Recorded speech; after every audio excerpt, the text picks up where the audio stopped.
বিসমিল্লাহির রহমানির রহিম। আজকের আলোচনা মৃত্যুর অনুভূতি। মৃত্যু আমাদের সকলের পিছু পিছু হাঁটছে।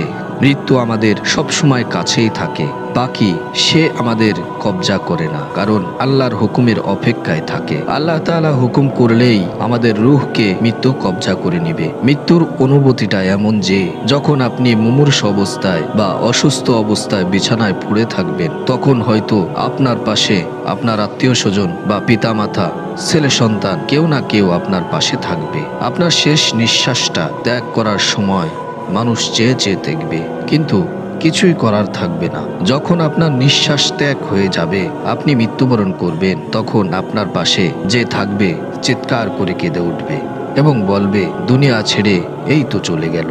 তারপর বাড়ির যত আত্মীয় স্বজন আছে, পাড়া প্রতিবেশী যারা আছে, সকলেই কান্নার আওয়াজ শুনে একত্রিত হয়ে যাবে এবং আত্মীয় স্বজন কাছের লোকগুলো কান্নাকাটিতে ব্যস্ত হয়ে পড়বে। প্রতিবেশী কিছু লোক আপনার মৃত্যুর পরের কাজগুলি আঞ্জাম দিবে। পাড়া প্রতিবেশীদের মধ্যে তিনটি ভাগ হবে। একটি ভাগ চলে যাবে বাজারে আপনার শেষ বিদায়ের জন্য, শেষ বাজারটা করার জন্য। আর একটি দল চলে যাবে আপনাকে যে জায়গাটিতে রেখে আসবে সেই জায়গাটি প্রস্তুত করার জন্য। আর একটি দল, তারা মসজিদের খাটিয়া, মসজিদের হুজুর বা মাদ্রাসার হুজুর এদেরকে ডেকে আনবে। ডেকে এনে আপনার শেষ গোসলটা এদের মাধ্যমে দিয়াবে। কেউ গ্লাসের মধ্যে চাউল নিয়ে তার মধ্যে আগরবাতি জ্বালাবে, আবার কেউ কাফনের কাপড় কিনে এনে কাটাকাটি করবে। কেউ বা যাবে বড়ই পাতা আনার জন্য বা নিম পাতা আনার জন্য।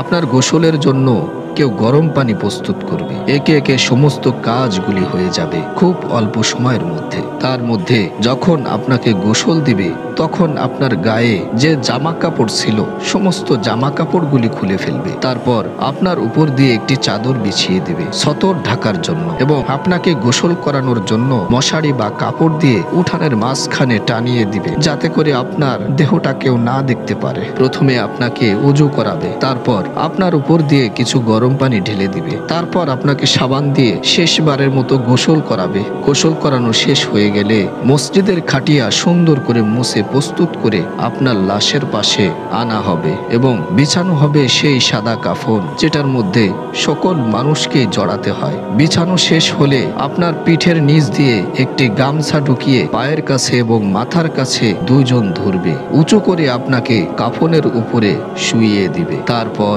এক এক করে আতর, সুরমা, কর্পূর এগুলি দেয়া শেষ হলে আপনাকে কাফন দিয়ে মুড়িয়ে ফেলবে। পায়ের শেষ অংশে একটি বাঁধন দিবে, মাঝখানে একটি বাঁধন দিবে এবং মাথার কাছে একটি বাঁধন দিবে। হয়ে গেল আপনার গোসলের পালা শেষ।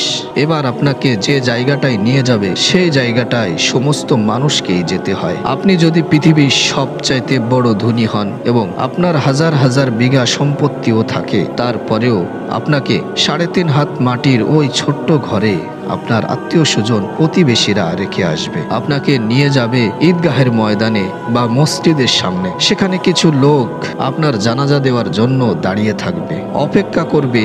আর কেউ কেউ কাজ ফেলে রেখে অমুক মারা গেছে এই মাইকিং শুনে জানাজার সময় ওযু করে দৌড়ে চলে আসবে। 4 তাকবীরের সহিত আপনার জানাজা কোনে এক ইমাম পড়াবে। জানাজার নামাজ পড়া হয়ে গেলে আপনার প্রস্তুতকৃত কবরটির মাঝে রেখে আসার জন্য সকলেই সেখানে যাবে। তার মধ্যে থেকে কিছু লোক আপনার খাটিয়া ধরে আপনাকে উঁচু করে নিয়ে যাবে, আর কিছু লোক পিছনে পিছনে হাঁটতে থাকবে। এভাবে করে কবরের পাশে যখন নিয়ে আপনাকে রাখবে, তখন খুব তাড়াহুড়া করে আপনাকে কবরে নামানো হবে। উপর থেকে 2জন মানুষ আপনাকে ধরিয়ে দিবে এবং কবরের মধ্যে থেকে 2জন আপনাকে ধরে শুইয়ে দিবে। কেবলামুখী করে শেষবারের মতো ধুয়ে চলে আসবে। উপরে বাঁশের ছাউনি, তার উপরে পলিথিন বা শীতল পাটি দিয়ে, তার উপরে মাটি দিয়ে আপনাকে রেখে আসবে। এবার চিন্তা করুন, এই কাজগুলি খুব অল্প সময়ের মধ্যে শেষ হয়ে যাবে। এবার নিজের বিবেকের কাছে প্রশ্ন করুন, এই দুনিয়ার রং তামাশা এবং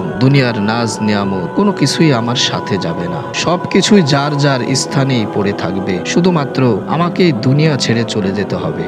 যা করবেন দুনিয়ার মধ্যে সব কিছু রেখে দুনিয়া ত্যাগ করতে হবে। পৃথিবীতে কোনো লোকই জন্ম নেওয়ার পরে সারা জীবন বেঁচে থাকে নাই। অতএব আপনি জন্ম নিয়েছেন, আপনার মৃত্যু অবধারিত। কাজেই মৃত্যুর পরে আপনার সাথে কোনো কিছুই যাবে না। একটা জিনিস যাবে, সেটা হলো নেক আমল, আর এটা হবে আমাদের সকলের সঙ্গী। আর একটা জিনিস যাবে, সেটা হলো বদ আমল, এটাও আমাদের সকলের সঙ্গী হবে। কাজেই দুনিয়ার নাজ নেয়ামত রং তামাশা ভুলে মৃত্যুর কথা বেশি বেশি মনে করে আল্লাহ রব্বুল আলামিনের রজ্জুকে শক্তভাবে ধরে নেক আমল করে আল্লাহ তাআলা কবর যাওয়ার আগে কবরের প্রস্তুতি নেওয়ার তৌফিক দান করুন।